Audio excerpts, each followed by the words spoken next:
This pilot is out of control and confused about why his glider collapses 5 times in 30 seconds. Today, I'm going to break down the video, show you what he does wrong, so you can keep this from happening to you. Are you ready? Here we go. See ya. I'm paragliding! See ya!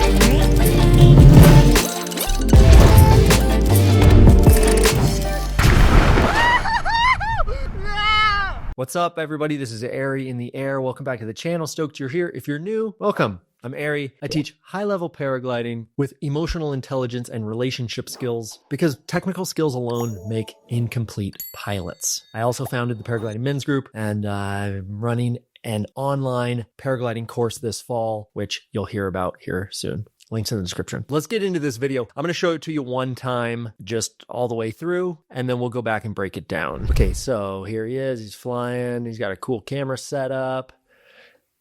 He's somewhere in Italy. Oh, 70% collapse. Not sure why. Oh, another collapse. A lot of roll energy.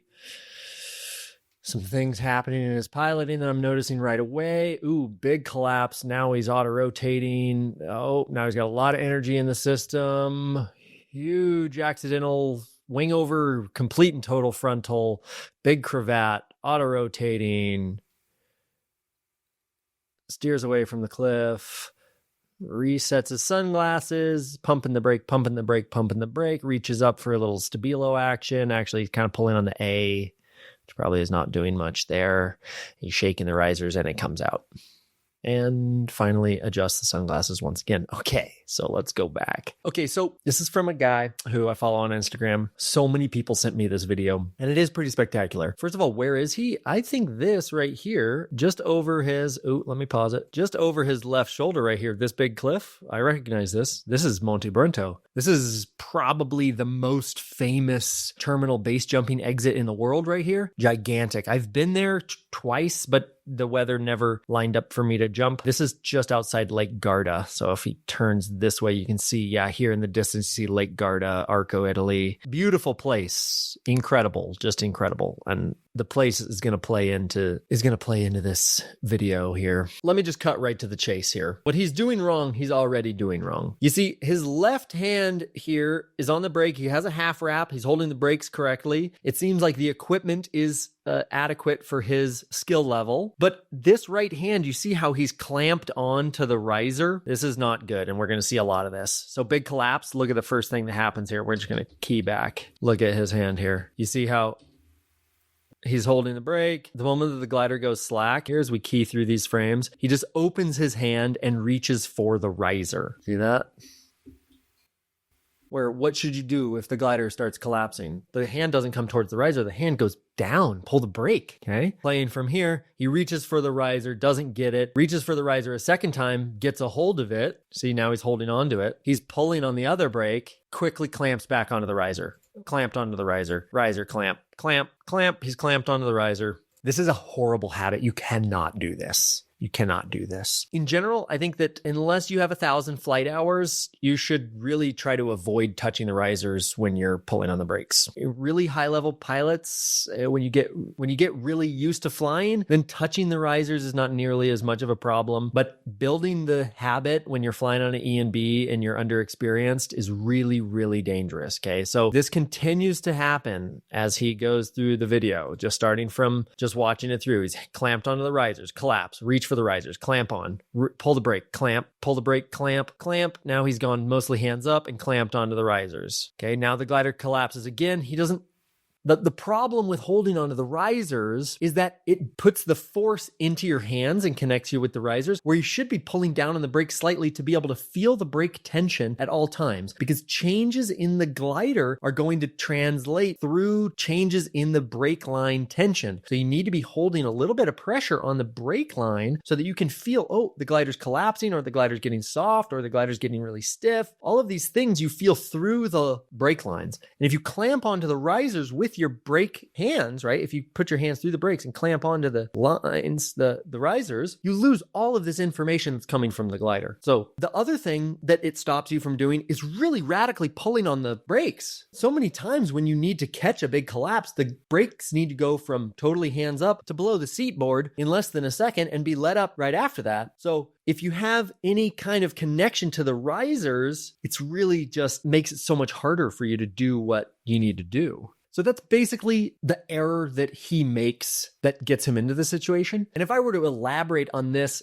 just by watching this video, he is in over his head here. He is flying midday in the Dolomites. This is the Brent Dolomites. And it's clear by his outcome in the video that his level of glider control does not meet the situation that he's in. And I don't know this person. I don't know how much he's flown. I'm just saying if he's clamping onto the risers and the glider's collapsing out of control over and over again, like he's in over his head. That's just it. So there's definitely some decision making here that I can't know exactly about, what his tendencies are, or who he is, or what kind of advice he's gotten, or who his mentors are, or what his friend group thinks of him flying the way that he flies. But from my vantage of just seeing a video on the internet, the guy has basically lost control of the glider, right? And he's flying somewhere that's very serious, huge, gigantic cliffs. Okay. And this is the thing about the Alps. You can be a beginner in the Alps and just take a tram up Monte Baldo, launch off, and now instantly you're like in really serious terrain. There's so many places in the Alps where you can just take a simple van ride or a tram up the hill, you launch off and you take one climb and now you're instantly in very huge, rugged mountain terrain. Okay. So he takes this first collapse.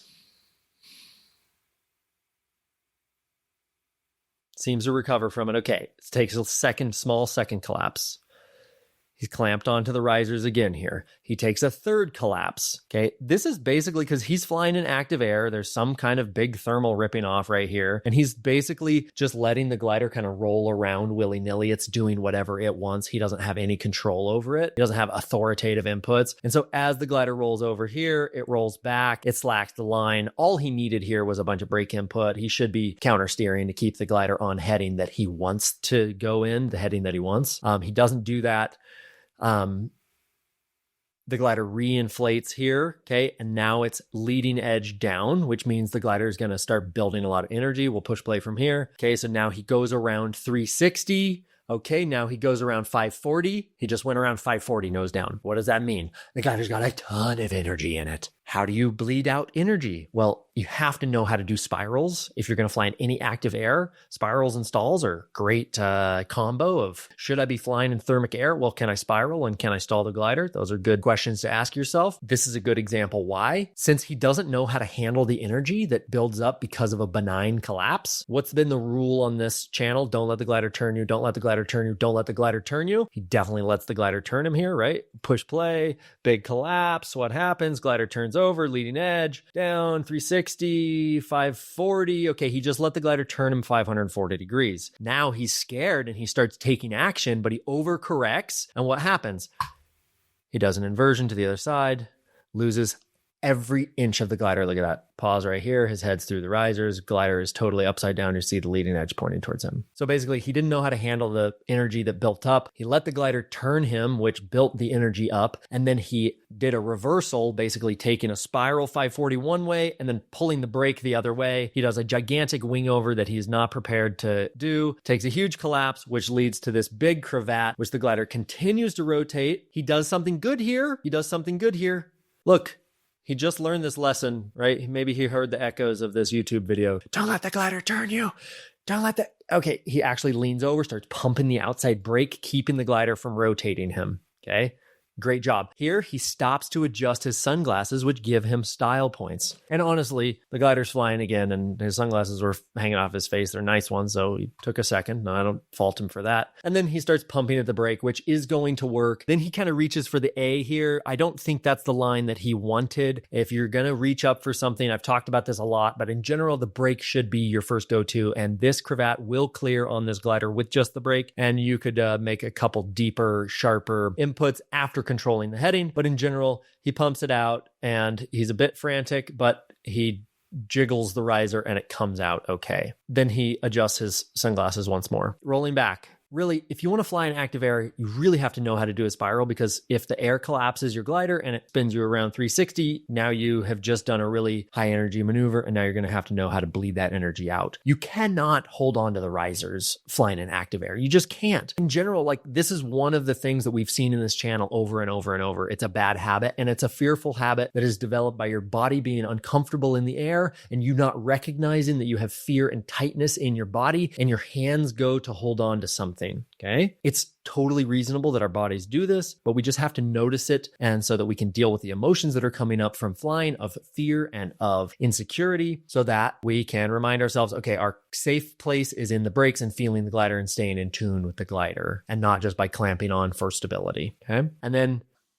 this moment right here just goes to show, if you let big energy into your glider, you need to know how to get big energy out of your glider safely. This is why we recommend that you do SAV before flying in XC air, because sometimes XC air can collapse the glider and give you a bunch of energy that you may or may not know how to deal with. And so in this case, he did not know how to deal with the amount of energy that he had, or he mismanaged it and got really lucky, because honestly, this kind of collapse event here, where you're passing by your glider while its leading edge is showing itself to you, can result in such nasty cravats that a reserve deployment was guaranteed. He would have landed on this really steep granite talus, and, luckily the base jumping community here is pretty versed in rescues from this particular spot, but you don't want to rely on that, do you? So the reality is that this kind of collapse could happen to you tomorrow. The difference between handling it well and flying away and ending up in the ER, some kind of injury or fear injury, is all in preparation. If this analysis opened your eyes to your own gaps in preparation, you're not alone. And this is why I'm running the Integrated Pilot, a live online paragliding course this fall. We're going to cover all the emergency skills that actually matter, plus the decision-making frameworks and mindset skills that keep you in flying situations that you can handle and out of situations that you can't handle, and knowing the difference. It's 3 Sundays in October, only $297. Links in the description below. Look forward to seeing you there. Thanks so much for watching, and thanks so much to this guy, Sky High Dopamine, for sharing this video and letting us break it down for our learning. We'll see you on the next episode.